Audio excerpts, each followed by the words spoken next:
असतो मा सद्गमय तमसो मा ज्योतिर्गमय मृत्योर्मा अमृतं गमय। ओम शांति शांति शांति। भारत में होली और दीपावली जो नवसृष्टि के रूप में सृष्टि के आदिकाल से वैदिक काल से मनाते हैं, ये दो, और रामनवमी और जन्माष्टमी। उस रामनवमी का नाम रामनवमी इसलिए पड़ गया, उस दिन राम जी पैदा हुए, और किसी किसी का नाम भी किसी ने रामनवमी इसलिए रख दिया कि वो भी नवमी के दिन पैदा। हमारी एक बेटी का नाम भी रामनवमी है। और जन्माष्टमी मतलब अष्टमी को जन्माष्टमी बोल दिया। जन्माष्टमी का मतलब कोई ये कहने की आवश्यकता नहीं पड़ती है कृष्ण जन्माष्टमी, क्या बोल दिया? जन्माष्टमी बोला। माने जन्म यदि इस युग में किसी महापुरुष का बहुत सार्थक हुआ तो वो योगेश्वर कृष्ण है, इसलिए आज के दिन को बोलते हैं जन्माष्टमी।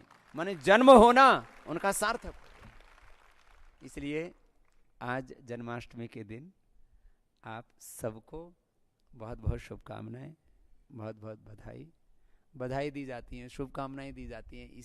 हम उसको उत्सव के रूप में मनाते हैं और खुशियां मनाते हैं कि आज के दिन कौन पैदा हुए थे? योगेश्वर श्री कृष्ण जी महाराज।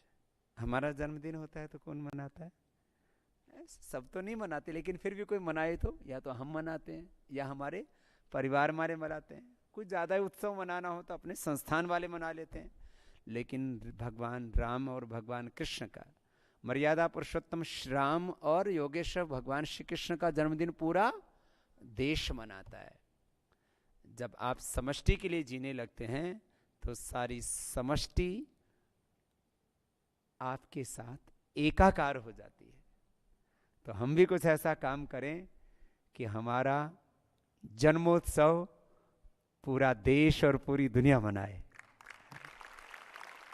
मिस उसके साथ वो अपने आप को कनेक्ट कर लें, वो ऐसा गौरवान्वित महसूस करें, इनमें तो मैं ही हूं और वो मुझ में है। सत्य तो यही। और ये जो डिवाइन कनेक्शन है, ये दिव्य संबंध है, या तो आत्म संबंध है, ये जो धर्म का सत्य का संबंध है, ये जो शाश्वत संबंध है, यह जो नित्य संबंध है, ये तो हम सबका ही परस्परता में है। भिन्नता तो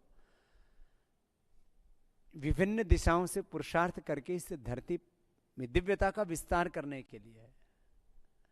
तो हम में और योगेश्वर कृष्ण जी में कोई अंतर नहीं है। हम में और मर्यादा पुरुषोत्तम श्याम जी में कोई अंतर, हमारे पूर्वज ऋषि शिकाएं जो अध्यात्म धर्म, शांति धर्म और क्रांति धर्म जो महापुरुष हुए, उनमें कोई अंतर नहीं है। अभी मैं आचार्य कुलम के बच्चों से मिल के आया और उनको मैंने कहा आज के दिन हम आपको 3 शब्द बताते हैं और उनमें एक कॉमन वर्ड है। हम में और योगेश्वर कृष्ण जी में कोई अंतर फिजिकली नहीं है। हम में मर्यादा पुरुषोत्तम श्याम में और जितने भी ऋषि शिकाएं वीर वीरांगनाएं, उनमें कोई भौतिक दृष्टि से, आध्यात्मिक दृष्टि से, तात्विक दृष्टि से कोई अंतर नहीं है। तो फिर हम में और उनमें क्या अंतर है? हम क्या कहलाते हैं? वो भगवान। एक तो फिर कुछ बच्चों ने कहा कि जी वो भगवान थे, हम इंसान हैं। मैंने कहा भगवान तो जिसके पास ऐश्वर्य होता उनको भगवान कह दिया जाता, आपस में हम भी बोल देते हैं, हाँ? भो भगवान यह गच्छतु, भगवान कुत्र गच्छति, ऐसा बोल देते हैं। तो ऐसे महापुरुषों के साथ भगवान जोड़ दिया जो ऐश्वर्य संपन्न है, भौतिक और आध्यात्मिक ऐश्वर्य जिनको मिल गया था उनको भगवान कह दिया जाता है।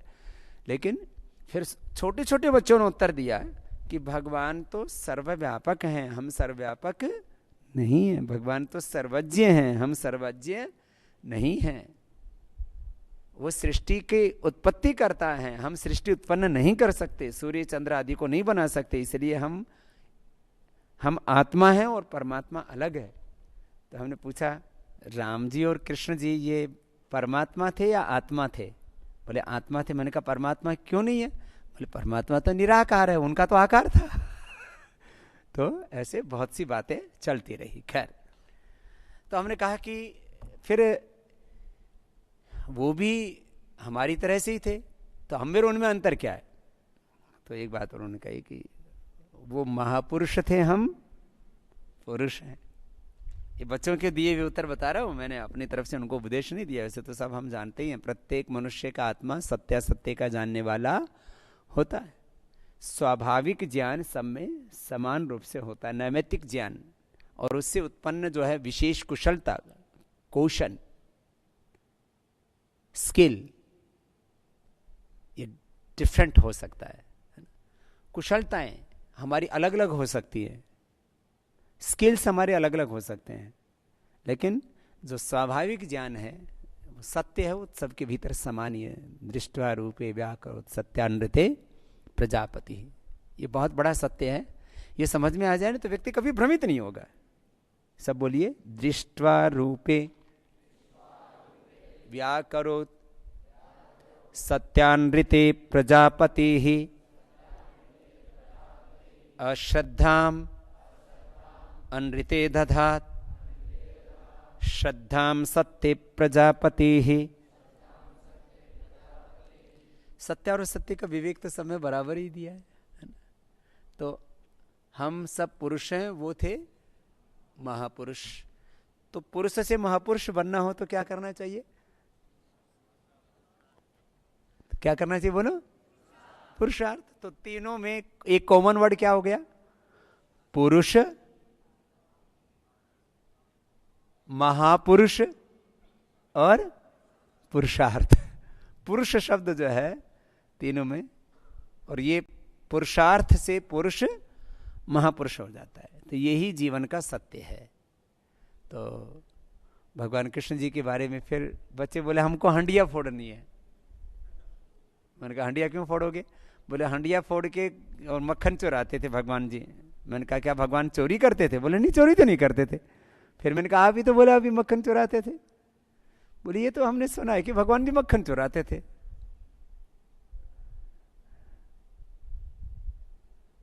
अब बताओ, भगवान जी की माता उनको मक्खन नहीं देती थी क्या? बोलो। भगवान जी को चोर बता दिया, फिर बोलो गोपियों के कपड़े चुरा लेते थे। मैंने कहा यही काम रह गया था भगवान जी का, और कोई काम ही नहीं था। बोले भगवान कभी कपड़े की चोरी कर लेते थे, कभी मक्खन की चोरी कर लेते थे, कभी और पता नहीं कैसे कैसे झूठ उनके बारे में फैल। बोल कभी रासलीला करते थे। भगवान जी के बारे में गलत बातें फैला दी गई, जैसे हमारे बारे में कांग्रेस ने फैलाई। ऐसे ऐसे विरोधी लोग ना गलत बातें फैला देते हैं। अब कोई बाहर का आदमी आए, विदेशी आदमी आए हिंदुस्तान में और पूछे कि भगवान कृष्ण जी कैसे थे, तो ज्यादातर लोग क्या उत्तर देंगे? बोले मक्खन चुराते थे, गाय चराते थे। गाय तो चराते थे, लेकिन वो गो पालक थे, गो रक्षक थे। गाय की महिमा को वो समझते थे, मात्र एक सामान्य गवाले नहीं थे वो। जो गो पर आधारित एक पूरी अर्थव्यवस्था है, गो पर आधारित पूरी एक धर्म व्यवस्था है, गो पर आधारित पूरी एक स्वास्थ्य व्यवस्था है, गो पर आधारित पूरी एक समृद्धि की व्यवस्था है। तो गो आधारित समृद्धि की व्यवस्था, गो आधारित धर्म की व्यवस्था, गो आधारित आध्यात्मिक व्यवस्था, उसके वो पोषक थे। तो मात्र एक सामान्य गवाले नहीं थे वो। फिर वो बोले मक्खन चोरी करके खाते थे और क्या गोपियों के साथ रास करते थे। अब कभी भी कोई भागवत कथा कर रहा है तो हर 5-10 मिनट में प्रेम से बोलिए राधे राधे।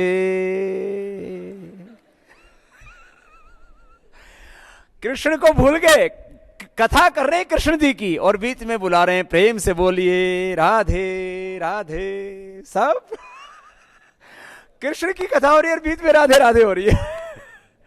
माने भगवान जी से ज्यादा किसको लोग याद कर रहे हैं? राधे राधे। अब किसी से पूछे राधे कौन थी? बोलो उनकी मौसी की लड़की थी और उनको बना दिया उनकी प्रेमिका, और बोलो उनके साथ तो लिविंग रिलेशनशिप था उनका। आजकल एक बड़ा दूसरा शब्द चल पड़ा है, लिविंग रिलेशनशिप, माने बिना शादी के किसी को साथ में रख लो तो लिविंग रिलेशनशिप हो जाता। तो भगवान कृष्ण को इस रूप में भी बदनाम कर दिया। एक बार तो पूरा कोर्ट में और बहुत जगह बहस चलने लगी मीडिया में। बोले भगवान कृष्ण, हमने कहा कि भाई विवाह इतर यौन संबंध दुराचार और विचार की श्रेणी में आते हैं, हमने ये बात रखी। विवाह से पूर्व और विवाह के पश्चात भी विवाहेतर यौन संबंध ये अनैतिक है, और चाहे फिर और भी बहुत तरह की विकृतियां, उसके बारे में हमने बात की। तो हमसे लोग बोले आप किसकी बात कर रहे हो? भगवान कृष्ण जी भी लिविंग रिलेशनशिप में विश्वास रखते थे, राधा के साथ उनका लिविंग रिलेशनशिप था। ऐसी गंदी गंदी बातें। उनकी पत्नी का नाम 100 में से 99 आदमी को नहीं पता। क्या नाम था? रुक्मणी। एक मंदिर बना रखा, वहां रुक्मणी रूठी बैठी है। हम राजस्थान में गए, एक मंदिर बना रखा, तो रुक्मणी ऐसा विकराल रूप धारण कर रखा। मैंने कहा ये क्यों बना रखा है? बोले ये इसलिए परेशान है कि राधा को रख लिया, मुझे छोड़ दिया।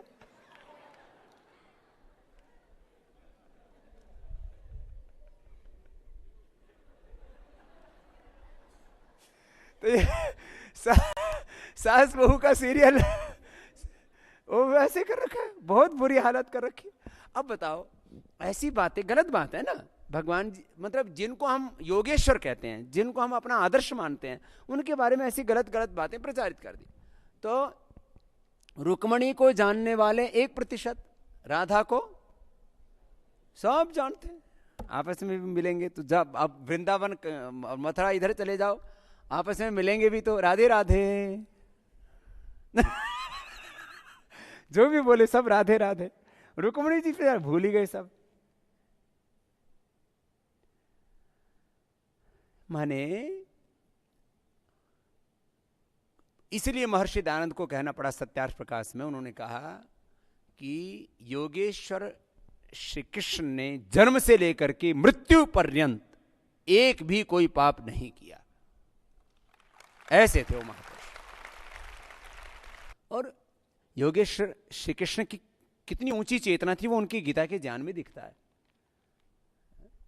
तो ऐसे एक तो ये जो विकृति वाला पक्ष हमने आपके सामने रखा कि महापुरुषों के बारे में, ऐसे मर्यादा पुरुषोत्तम श्री राम के बारे में बहुत सी गलत बातें प्रचारित हैं। समाज क्यों लड़ाया जाता है उन बातों के नाम पर। बोले राम जी ने उनका वध इसलिए कर दिया वो शूद्र थे, उनका वध इसलिए कर दिया कि वो अछूत थे, इसलिए उनका कर दिया कि वो दलित थे। ये जातियां तो थी ही नहीं, तो ये दलित, ये अछूत, ये शूद्र, ये आया कहाँ से गया? ये कहीं मान्यता ही नहीं थी हमारी। हमारे यहाँ तो वर्णाश्रम धर्म अपने शरीर में माना गया सबसे पहले। तो ब्राह्मणों से मुखम आसित, ये सिर हमारा क्या है? ब्राह्मण। बाहु राजन्य कृत, हमारी भुजाएं क्या है?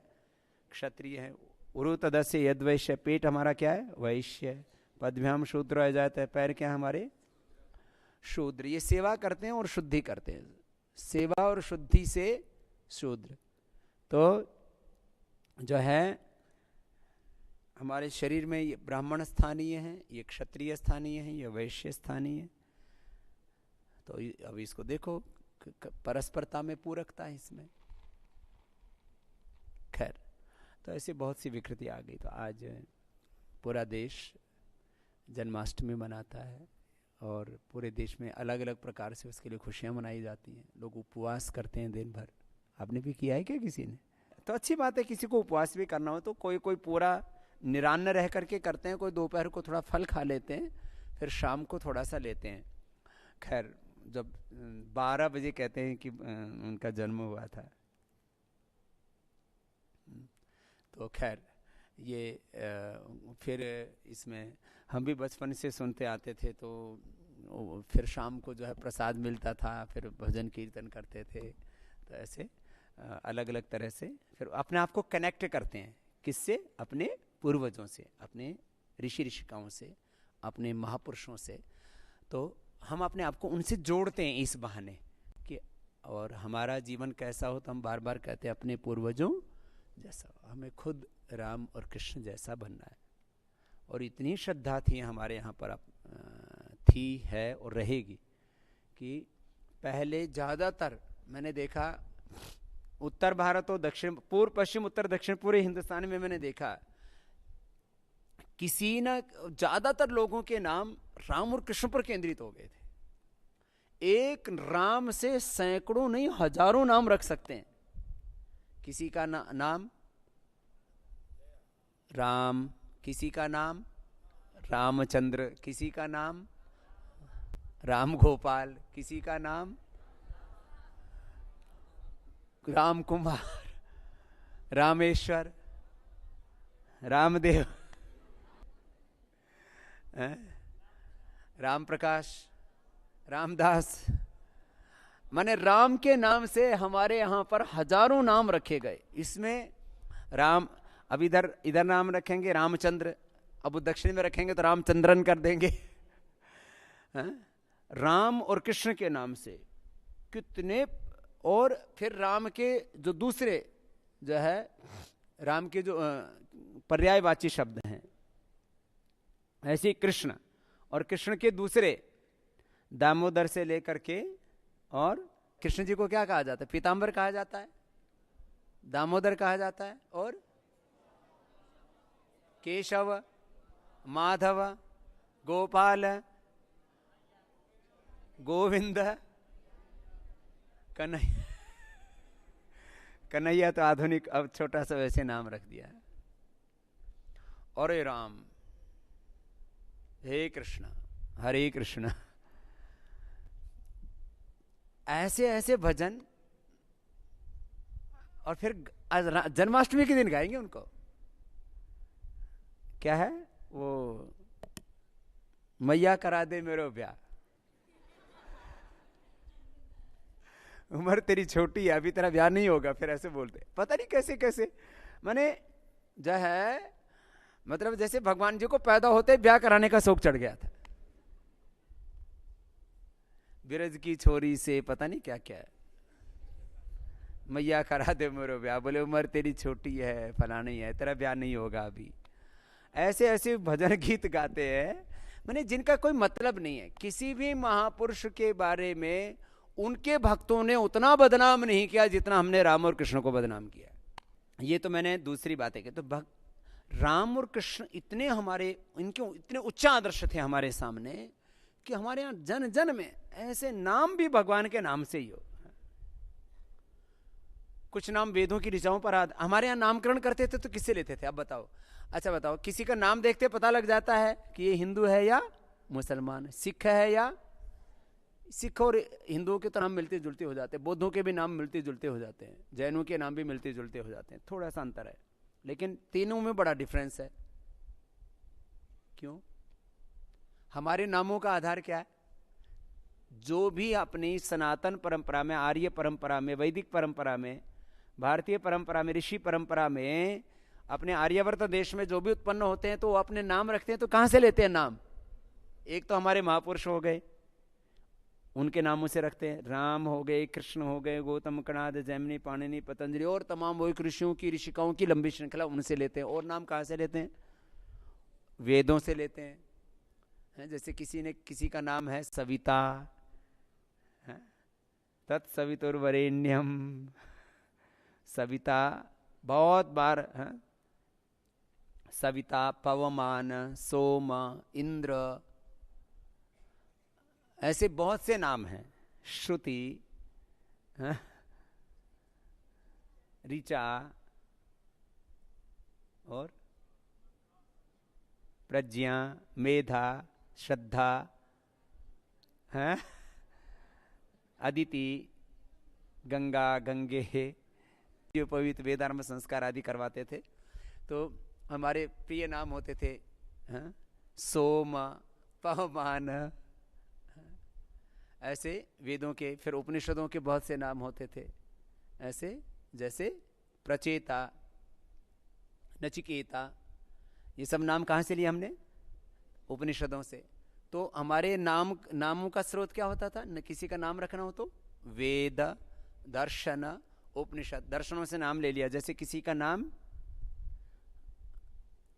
अभ्युदय, किसी का नाम निश्रेयस। हाँ? अब यह तो अभ्युदय निश्रेयस सिद्धि सधर्म है। अभी छोटे छोटे दो बच्चे हैं अपने आचार्य कुलम में पढ़ते हैं, एक का नाम अभ्युदय, दूसरे का नाम निश्रेयस। मैंने कहा धर्म पूरा हो गया तुम्हारे घर में। तो ऐसे हमारे नाम किससे रखते हैं हम लोग? वेदों से। आजकल क्या चल रहा है, आजकल मैंने एक देखा एनसीईआरटी की पुस्तकों में पहले नाम ऐसे ये वैदिक नाम उसमें होते थे कि रामलाल ने मोहनलाल से एक भैंस 1500 रुपए में खरीदी और 700 रुपए में बेच दी, घाटा हुआ कि मुनाफा हुआ। तो ऐसे गणित के ऐसे प्रश्न हुआ करते थे। तो ऐसे अब क्या, अब उसमें नाम जो है बोले भाई ये खाली जो है वैदिक नाम नहीं होने चाहिए, इसमें सारे नाम डालो इसमें। थोड़े थोड़े तो पहले होते थे, अब जो है उसमें सारे ऐसे अड़गम शड़गम डाल दिया सब। खैर अभी आज वो विषय नहीं है, इसलिए मैं दूसरी बात नहीं कहना चाहता। तो ऐसे हमको अपनी परंपराओं से जोड़ते हैं ये पर्व। तो ये परंपराओं का मतलब होता है। और अब हमको एक ही बात करनी है कि वेदों से, दर्शनों से, उपनिषदों से, अपने पूर्वजों से, और पूर्वज जिस तरह से जीते थे उस तरह के जीवन से अपने को जुड़ना है। और जिस तरह से वो पुरुषार्थ करते थे अपने जीवन में, जीवन का एक अभ्यास ऐसा बना लिया, सुबह उठने से लेकर के रात को सोने तक, ऐसा एक पूरा जीवन ना एक सांचे में ढाल लो। फिर अपने आप शुभ की ओर हम आगे बढ़ते रहते हैं। संश्रुतेन गमे मही मा श्रुतेन विराधिसी, ये है हमारी परंपरा। तो एक क्षण के लिए भी कदम डगमगाए नहीं। हमारे अभ्यास बहुत परिष्कृत हों। जैसे हमारी बेटियों का 99% का सीधे बैठने का अभ्यास हो गया है, हमारे भाइयों की कमर अभी भी झुकी हुई है। ये बैठने का अभ्यास, बैठने का अभ्यास सुबह योग के अभ्यास से लेकर के पूरे दिन भर कर्मयोग का अभ्यास, बस यही जीवन है। और इस जीवन के पथ पर आगे बढ़ते हुए जो कुछ हमारे जीवन में सिद्ध होता है वही अभ्युदय और निश्रेयस है। वैसे जीवन को ना एक बार समझ लेना चाहिए स्पष्टता से, फिर जीवन में कोई भ्रांति नहीं रहती। जीवन किसके लिए है? बहुत भ्रांति रहती है इसमें लोगों को। जीवन किसके लिए है?